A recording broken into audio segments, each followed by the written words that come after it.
They said interns should listen, not lead. That's how it began, in a glass tower full of voices louder than truth. Zara Miles, 23, fresh out of university, sat quietly at the end of a long table surrounded by people who mistook volume for value. The air smelled like ambition and burnt coffee. Every screen glowed with charts, numbers, and pride. When she raised her hand, small, polite, hesitant, the room didn't slow down. Her voice barely carried across the marble floor. "I think there's an error in the model," she said. The project lead, a man twice her age with a smile sharpened by ego, didn't even look at her. "Interns observe," he said flatly. "They don't innovate." A few others laughed. Zara forced a small smile and lowered her hand. She looked down at the printed pages, numbers swimming across white paper like truth drowning in arrogance. The laughter faded, but its echo stayed. It clung to her as the meeting moved on, as ideas were praised that she already knew were flawed. By the end, the team applauded themselves. She clapped too, quietly, because that's what survival looks like when you are the only black woman in a room built for mirrors, not windows. When the office emptied that night, the silence felt almost kind. Zara stayed. She wiped the fingerprints off the table where they had dismissed her. She watched the city lights blur through the glass, a reflection of everything she couldn't yet say. The hum of computers was the only applause left in the room. On her desk, the same report the team had mocked her for reading. She opened it again, line by line, number by number, tracing the pattern that didn't add up. Her pencil moved like quiet defiance, carving understanding where arrogance had blinded everyone else. The numbers told her a story, a company betting everything on projections built on sand. She could see the collapse waiting beneath the surface, like a storm pretending to sleep.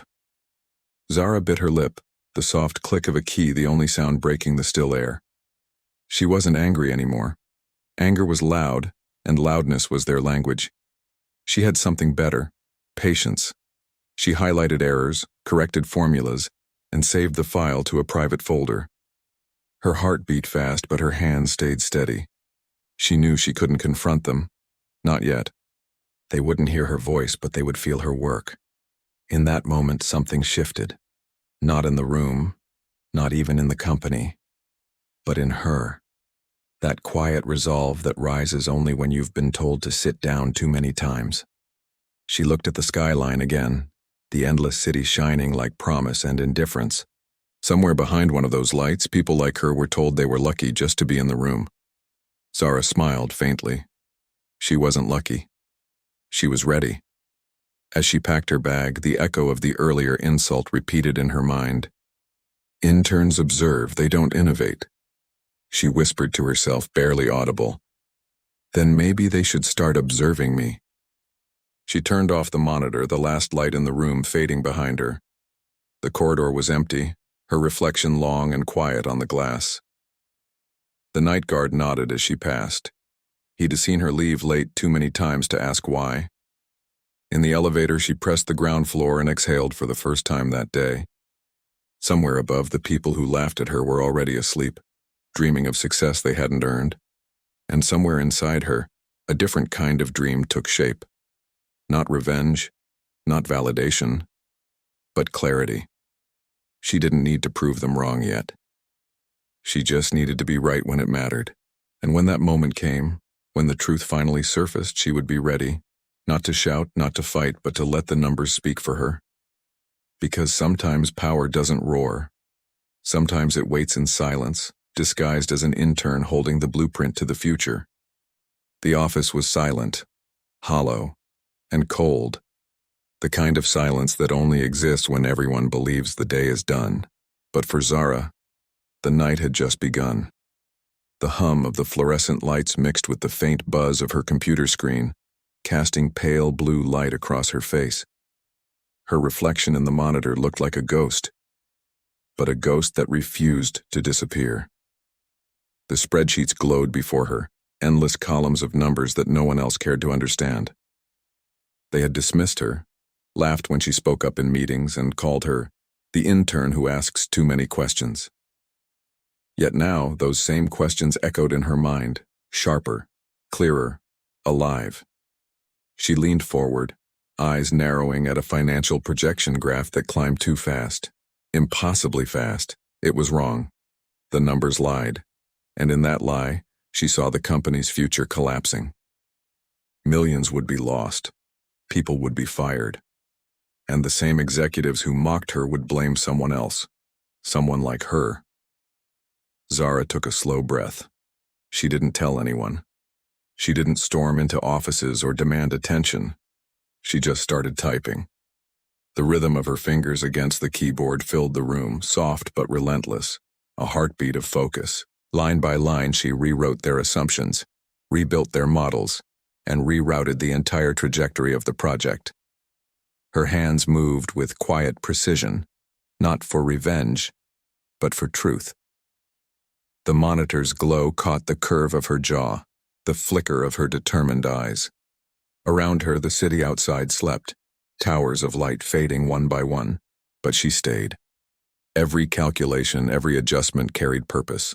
There was something sacred in the work, not in the numbers themselves, but in the act of doing what others refused to see. Hours passed. The clock blinked 3:14 a.m., then 4:27. She sipped from a cup of coffee gone cold hours ago, her body tired but her mind burning bright. The report took shape, a living thing built from logic and conviction. It wasn't about proving them wrong. It was about doing what was right, even when no one was watching. When the first light of dawn slipped through the blinds, painting her desk in pale gold, she hit save. The system pinged softly, confirming the upload, time-stamped, logged, and secured under her name. Zara exhaled, long and quiet. She leaned back, her eyes heavy, a faint smile flickering as the sun began to rise. Morning came like an afterthought. Executives flooded in, polished shoes clicking, laughter echoing through the hallways. The air was thick with arrogance and caffeine. They barely glanced at her as they passed. She was invisible again, the background noise of their world.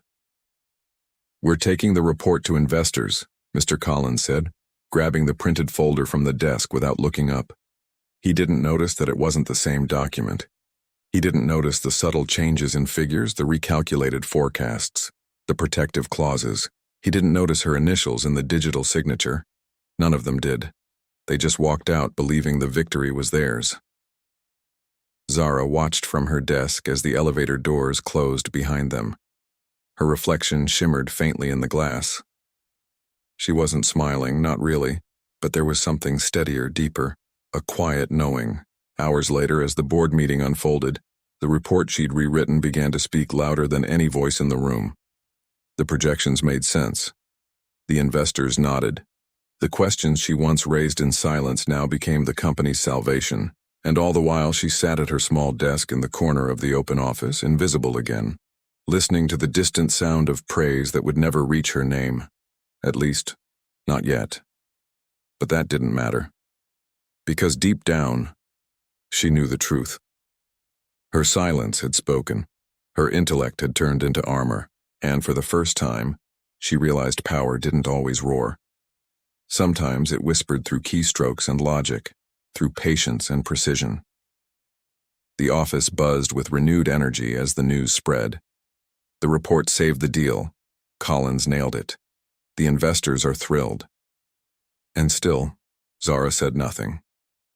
She quietly closed her laptop, rubbed her tired eyes, and smiled to herself, soft and knowing.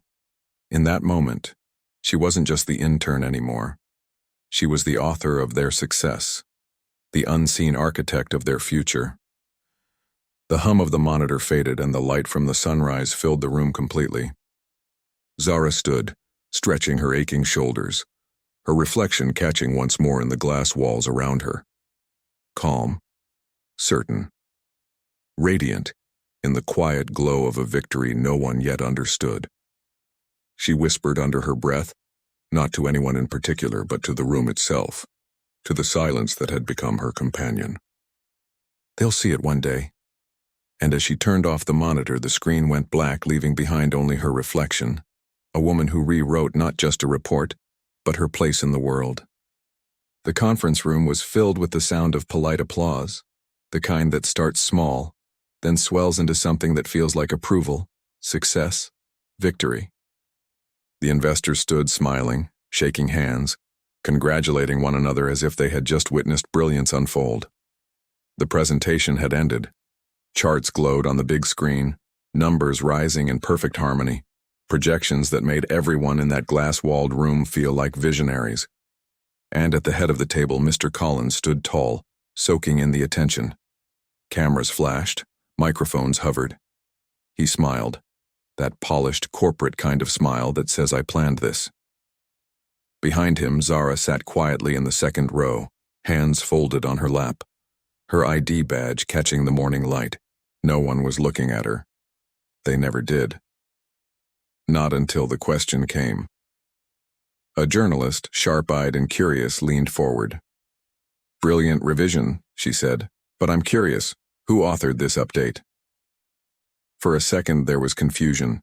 The question hung in the air, weightless but dangerous. Mr. Collins adjusted his tie, his confident grin flickering. "Our strategy team worked on it collaboratively," he said a little too quickly. But then the journalist gestured to the screen behind him. On the corner of the slide, in clean black text, was a small line no one had noticed before. Revision author, Zara Miles, intern. The applause stopped like a switch had been flipped. Silence filled the room. The sound of air conditioning. The faint hum of cameras still recording. All eyes turned, searching, until they found her.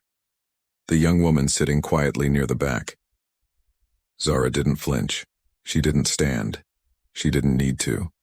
Her expression stayed calm, her gaze steady as if she'd known this moment would come all along. Mr. Collins blinked, trying to speak, but the words refused to come.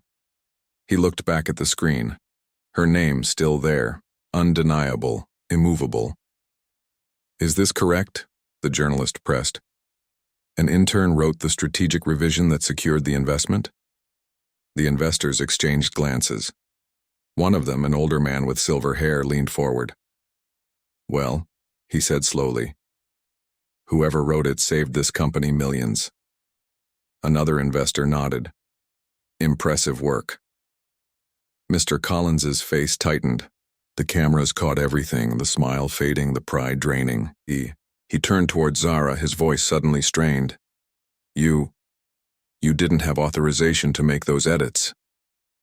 Zara looked up at him, her tone even, almost gentle.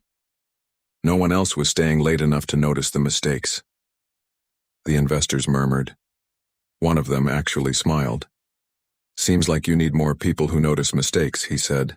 The room shifted. What had been admiration for Collins now began to tilt toward her. Quiet, growing, unstoppable. After the conference ended, the crowd thinned. Reporters filed out, still whispering her name. Zara Miles. It echoed in headlines already being drafted. The intern who rewrote the deal. The board members dispersed, shaken but impressed. And in the corner of the hall, Mr. Collins waited for her. When she passed, he spoke. Low, his voice sharp with embarrassment. "You made us look like fools." Zara paused. For a moment she considered saying nothing, letting silence be her answer again. But then she turned slightly, meeting his eyes. "No," she said softly. "I just showed what you refused to see." The words didn't sting. They landed like truth. She didn't raise her voice, didn't gloat, didn't need to. Collins looked away first. As she walked down the hall, the golden light from the windows spilled across the floor, reflecting against the glass walls. That same glass that once made her invisible now mirrored her strength back at her. In every reflection she looked taller, not because she had won, but because she no longer needed to prove that she belonged. Outside, the city was already waking up, the noise of ambition returning to the streets. Somewhere in a newsroom, the first article went live. The intern who saved a company, who saved a hay. Her story would travel farther than she ever expected, not because of revenge, but because truth always finds its way into the light. In the elevator, her phone buzzed. A message from the head of the investor group. "We'd like to meet. Privately."